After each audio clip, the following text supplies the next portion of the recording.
ओम दुर्गाये नमः। पंचमो अध्यायः। देवताओं द्वारा देवी की स्तुति। चंडमुंड के मुख से अंबिका के रूप की प्रशंसा सुनकर शुंभ का देवी के पास अपना दूत भेजना और दूत का निराश होकर के लौटना। विनियोगः। ओम वश्या श्री उत्तरचरित्रस्य रुद्रऋषिः महासरस्वती देवता अनुष्टुप् छन्दः भीमा शक्तिः भ्रामरी बीजं सूर्यस्तत्त्वं सामवेदः स्वरूपं महासरस्वती प्रीत्यर्थे उत्तरचरित्रपाठे विनियोगः। ध्यानम्।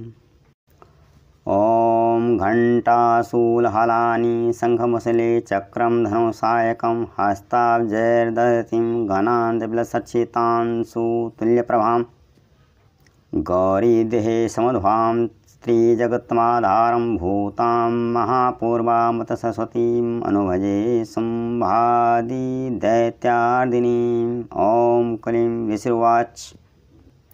ओम इस उत्तर चरित्र के रुद्र ऋषि हैं, महासरस्वती देवता हैं, अनुष्टुप छंद है, भीमा शक्ति है, भ्रामरी बीज है, सूर्य तत्व है और सामवेद स्वरूप है। महासरस्वती की प्रसन्नता के लिए उत्तर चरित्र के पाठ में इसका विनियोग किया जाता है। जो अपने कर कमलों में घंटा, शूल, हल, शंख, मूसल, चक्र, धनुष और बाण धारण करती हैं, शरद ऋतु के शोभा संपन्न चंद्रमा के समान जिनकी मनोहर कांति है, जो तीनों लोकों की आधारभूता और शुंभ आदि दैत्यों का नाश करने वाली हैं, तथा गौरी के शरीर से जिनका प्राकट्य हुआ है, उन महासरस्वती देवी का मैं निरंतर भजन करता हूँ। ऋषि कहते हैं, पूर्व काल में शुंभ और निशुंभ नामक असुरों ने अपने बल के घमंड में आकर सचिपति इंद्र के हाथ से तीनों लोकों का राज्य और यज्ञ भाग छीन लिए। वे दोनों सूर्य, चंद्रमा, यम, कुबेर, वरुण के अधिकार का भी उपयोग करने लगे। वायु और अग्नि का कार्य भी वही करने लगे। उन लोगों ने सब देवताओं को अपमानित, राजभ्रष्ट, पराजित तथा अधिकारहीन करके स्वर्ग से निकाल दिया। उन दोनों महान असुरों से तिरस्कृत देवताओं ने अपराजिता देवी का स्मरण किया और सोचा कि जगदम्बा ने हम लोगों को वर दिया था कि आपत्ति काल में स्मरण करने पर मैं तुम्हारी सब आपत्तियों का तत्काल नाश कर दूंगी।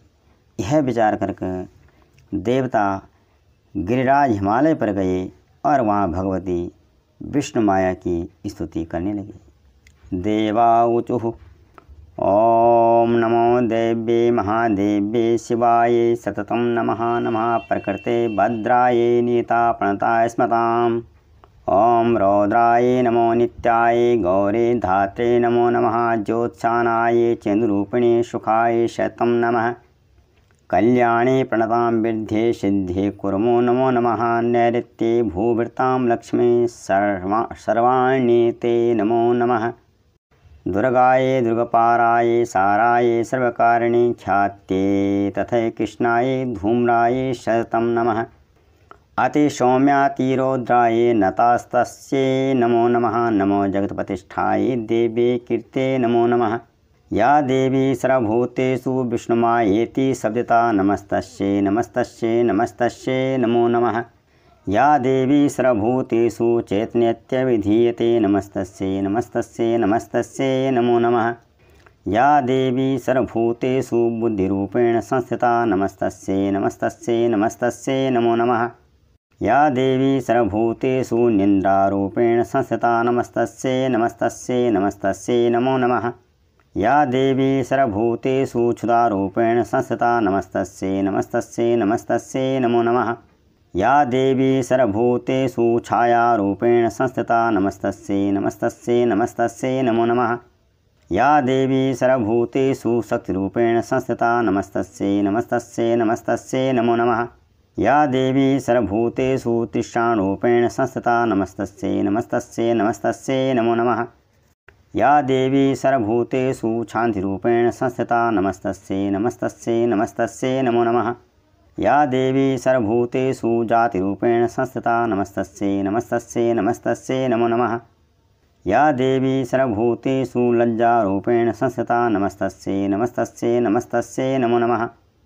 या देवी सर्वभूतेषु शान्तिरूपेण संस्थिता नमस्तस्यै नमस्तस्यै नमस्तस्यै नमो नमः। या देवी सर्वभूतेषु श्रद्धारूपेण संस्थिता नमस्तस्यै नमस्तस्यै नमस्तस्यै नमो नमः।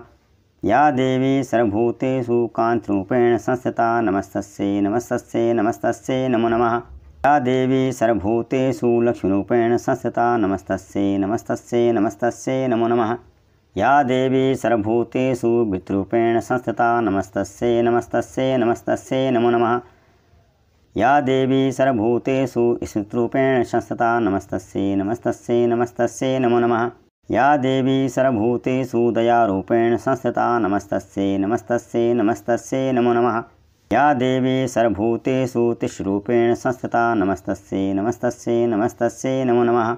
या देवी सर्वभूतेषु मातृरूपेण संस्थिता नमस्तस्यै नमस्तस्यै नमस्तस्यै नमो नमः। या देवी सर्वभूतेषु भ्रान्तिरूपेण संस्थिता नमस्तस्यै नमस्तस्यै नमस्तस्यै नमो नमः।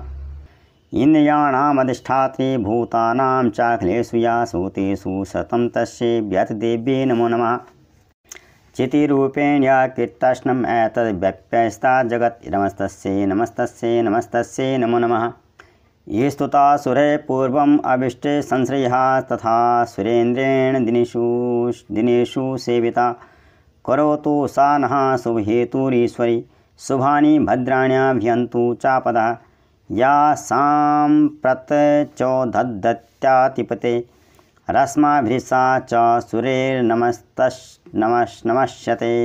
या च स्मृता तत्क्षणमेव हन्ति नः सर्वापदो भक्ति विनम्रमूर्तिभिः।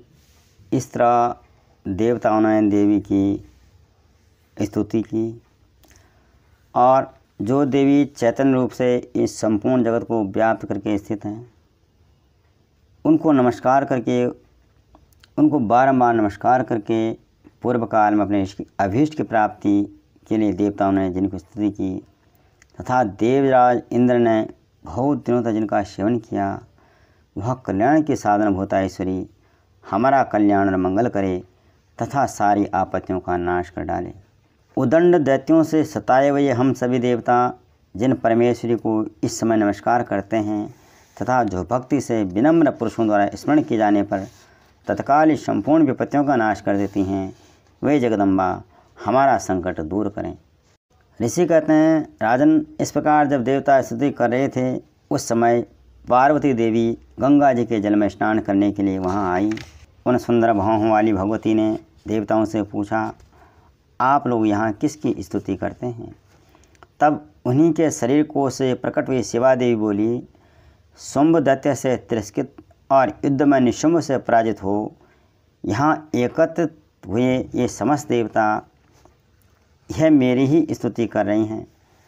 पार्वती जी के शरीर को से अंबिका का प्रादुर्भाव हुआ था, इसलिए वह समस्त लोकों में कौशिकी कही जाती हैं। कौशिकी के प्रकट होने के बाद पार्वती देवी का शरीर काले रंग का हो गया, अतः वह हिमालय पर रहने वाली कालिका देवी के नाम से विख्यात हुई। तदनंतर शुंभ निशुंभ के वृत्य चंडमुंड वहाँ आए और उन्होंने परम मनोहर रूप धारण करने वाली अंबिका देवी को देखा। फिर वह शुंभ के पास जाकर बोले, महाराज, एक अत्यंत मनोहर स्त्री है जो अपने दिव्य कांति से हिमालय को प्रकाशित कर रही है। वैसा उत्तम रूप कहीं किसी ने भी नहीं देखा होगा। आसुरेश्वर, पता लगाइए यह देवी कौन है और उससे ले लीजिए। स्त्रियों में तो वह रत्न है, उसका प्रत्येक अंग बहुत ही सुंदर है तथा वह अपने सिर अंगों की प्रभा से संपूर्ण दिशाओं में प्रकाश फैला रही है। दैत्यराज, अभी वह हिमालय पर ही मौजूद है, आप उसे दे सकते हैं। प्रभु, तीनों लोकों में मणि, हाथी और घोड़े आदि जितने भी रत्न हैं वे सब इस समय आपके घर में शोभा पाते हैं। हाथियों में रत्नभूत ऐरावत, यह पारिजात का वृक्ष और यह उच्च श्रवा घोड़ा, यह सब आपने इंद्र से तो ले लिया है, हंसों से जुता हुआ यह विमान भी आपके आंगन में शोभा पाता है। यह रत्नभूत अद्भुत विमान जो पहले ब्रह्मा जी के पास था, अब आपके यहाँ लाया गया है। यह महापद्म नामक निधि आप कुबेर से छीन लाए हैं। समुद्र ने भी आपको किनी नाम की माला भेंट की है, जो केसरों से शोभित है और जिसके कमल कभी कुमलाते नहीं हैं। सुवर्ण की वर्षा करने वाला वरुण का छत्र भी आपके घर में शोभा पाता है तथा यह श्रेष्ठ रथ जो पहले प्रजापति के अधिकार में था, अब आपके पास मौजूद है। दैत्येश्वर, मृत्यु की उत्क्रांतिदा नाम वाली शक्ति भी आपने छीन ली है तथा वरुण का पाश और समुद्र में होने वाले सब प्रकार रत्न आपके भाई निशुम्भ के अधिकार में हैं। अग्नि ने भी स्वतः शुद्ध किए हुए 2 वस्त्र आपकी सेवा में अर्पित किए हैं। दैत्यराज, इस प्रकार सभी रत्न आपने एकत्र कर लिए हैं, फिर जो यह स्त्रियों में रत्न रूप कल्याणमयी देवी है, इससे आप क्यों नहीं अपने अधिकार में कर लेते। ऋषि कहते हैं, चंडमुंड का यह वचन सुनकर शुंभ ने महादैत्य सुग्रीव को दूत बनाकर देवी के पास भेजा और कहा, तुम मेरी आज्ञा से उसके सामने ये बातें कहना और ऐसा उपाय करना जिससे प्रसन्न होकर वह शीघ्र ही मेरे पास आ जाए। वह सुग्रीव दूत पर्वत की अत्यंत रमणीय प्रदेश में जहाँ देवी मौजूद थी वहाँ गया और मधुरवाणी में कोमल वचन बोला। दूत ने कहा, देवी, दैत्यराज शुंभ इस समय तीनों लोगों के परमेश्वर हैं। मैं उन्हीं का भेजा हुआ दूत हूँ और यहाँ तुम्हारे ही पास आया हूँ। उनकी आज्ञा सदा सब देवता एक स्वर से मानते हैं, कोई उसका उल्लंघन नहीं कर सकता। वह संपूर्ण देवताओं को परास्त कर चुके हैं। उन्होंने तुम्हारे लिए जो संदेश दिया उसे सुनो। संपूर्ण त्रिलोकी मेरे अधिकार में है। देवता भी मेरी आज्ञा के अधीन चलते हैं। संपूर्ण यज्ञों के भागों को मैं ही पृथक पृथक भोगता हूँ। तीनों लोकों में जितने श्रेष्ठ रत्न हैं वह सब मेरे अधिकार में हैं। देवराज इंद्र का वाहन ऐरावत जो हाथियों में रत्न के समान है, मैंने छीन लिया है। क्षीर सागर का मंथन करने से जो असरत्न उच्च श्रवा प्रकट हुआ था, उससे देवताओं ने मेरे पैरों पर पड़कर समर्पित किया है। सुंदरी, इनके सिवा और भी जितने रत्नभूत पदार्थ देवताओं, गंधर्वों, नागों के पास थे, सब मेरे पास आ गए हैं। देवी, हम लोग तुम्हें संसार की स्त्रियों में रत्न मानते हैं, अतः तुम हमारे पास आ जाओ, क्योंकि रत्नों का उपभोग करने वाले हम ही हैं। चंचल कटाक्षों वाली सुंदरी, तुम मेरी या मेरे भाई महापराक्रमी निशुम्भ की सेवा में आ जाओ, क्योंकि तुम रत्न स्वरूपा हो। मेरा वर्ण करने से तुम्हें तुलना रहित महान ऐश्वर्य की प्राप्ति होगी। अपनी बुद्धि से यह विचार कर तुम मेरी पत्नी बन जाओ। ऋषि कहते हैं, दूत के यूँ कहने पर कल्याणमयी भगवती दुर्गा देवी, जो इस समय जगत को धारण करती हैं, मन ही मन गंभीर भाव से मुस्कुराई और इस प्रकार बोली। देवी ने कहा, दूत, तुमने सत्य कहा है, इसमें तनिक भी मिथ्या नहीं है। शुंभ तीनों लोगों का स्वामी है, निशुम्भ उसी के समान पराक्रमी है, किंतु इस विषय में मैंने जो भी प्रतिज्ञा कर ली है उससे मिथ्या कैसे करूं। मैंने अपनी अल्प बुद्धि के कारण पहले से जो प्रतिज्ञा कर रखी है उससे सुनो कि जो मुझे संग्राम में जीत लेगा, जो मेरे अभिमान को चूर्ण कर देगा तथा संसार में जो मेरे समान बलवान होगा, वही मेरा स्वामी होगा। इसलिए शुंभ अथवा महादैत्य निशुम्भ स्वयं ही यहाँ पधारें और मुझे जीत कर शीघ्र ही मेरा पाणी ग्रहण कर लें। इसमें विलंब की क्या आवश्यकता है। दूत बोला, देवी, तुम घमंड में भरी हुई हो, मेरे सामने ऐसी बातें न करो। तीनों लोकों में कौन ऐसा पुरुष है जो शुंभ निशुम्भ के सामने खड़ा हो सके। देवी, अन्य दैत्यों के सामने भी सारे देवता युद्ध में नहीं ठहर सकते, फिर तुम अकेली स्त्री होकर कैसे ठहर सकती हो। जिन शुंभ आदि दैत्यों के सामने इंद्र आदि सब देवता भी युद्ध में खड़े नहीं हुए, उनके सामने तुम स्त्री होकर कैसे जाओगी। इसलिए तुम मेरे ही कहने से शुंभ निशुम्भ के पास चलो। ऐसा करने से तुम्हारे गौरव की रक्षा होगी, अन्यथा जब वे केस पकड़कर घसीटेंगे तब तुम्हें अपनी प्रतिष्ठा खोकर जाना पड़ेगा। देवी ने कहा, तुम्हारा कहना ठीक है। शुंभ बलवान है और निशुम्भ भी बड़े पराक्रमी है, किंतु क्या करूं।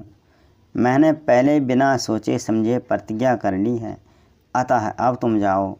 मैंने तुमसे जो कुछ कहा है वह सब दैत्यराज से आदरपूर्वक कहना, फिर वे जो उचित जान पड़े करें। ॐ इति मार्कण्डेयपुराणे सावर्णिके मनन्त्रे देवी महात्म्ये देव्या दूतसंवादो नाम 5मो अध्यायः। ॐ